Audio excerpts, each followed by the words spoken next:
Ninaqdu fil-ħalfa li bħala poplu wieħed u maqut naħdmu flimkien għal Malta aqwa. Dan kien il-kliem tal-Prim Ministru mexxej Laburista Roberta Bela fi sfond taċ-ċerimonja li fakret is-47 anniversarju mill-kisba tal-Ħelsien. U folla numeruża l-Prim Ministru ħabbar kif il-Gvern se jagħti ċans lil kulħadd sabiex ikollu aċċess għall enerġija rinnovabbli anke għal dawk li m'għandhomx aċċess fuq il-bjut tagħhom.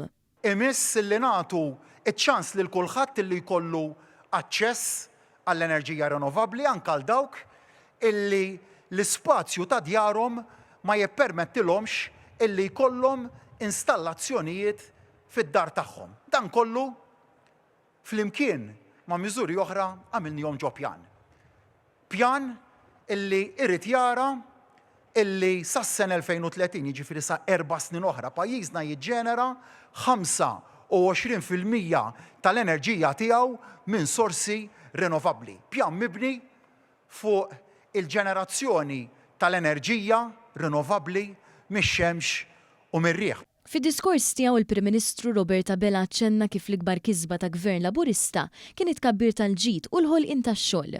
Illum pajjiżna mhux biss qed jirreġistra l-ikbar tkabbir ekonomiku tal-li għandu l-ogħla rata ta' ħolqien tax-xogħol u l-ikbar numru ta' nies jaħdmu fl-istorja. Sa dan it-tant Dr. Bela refera wkoll għal pakkett ta' liġijiet li se jkun qed jiddiskuti l-Parlament fil-ġranet li ġejjin, fosthom liġi li se twaqqaf Kummissjoni Nazzjonali għad-drittijiet tal-bniedem u l-ugwaljanza u liġijiet oħra li se jsaħħu l-awtonomija personali ta' persuni b'diżabilità.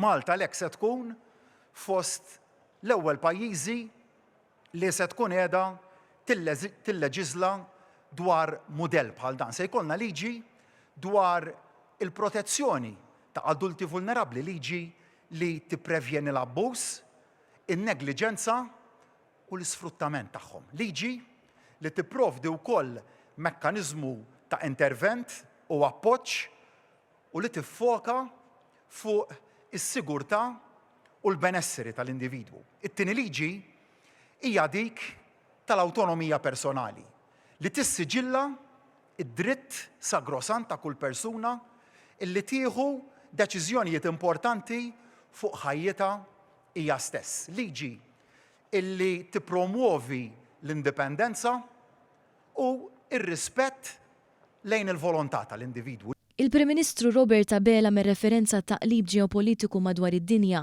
u spjega li qatt taqsillum ma' din il-ġenerazzjoni kellha eżempju ċar ta' kemm huwa bżonjus il-Ħelsien.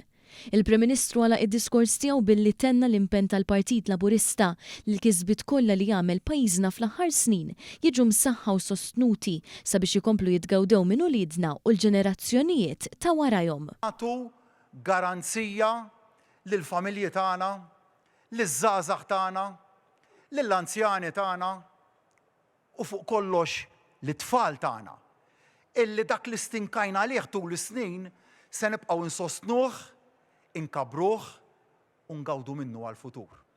Il-futur tagħna u ta' uliedna. Il-futur ta' Malta tagħna li aħna tant inħobbu. Ta' Malta ħielsa, ta' Malta aqwa, maquda, laqda fil-Maltin u Isliem. Grazzi ħafna.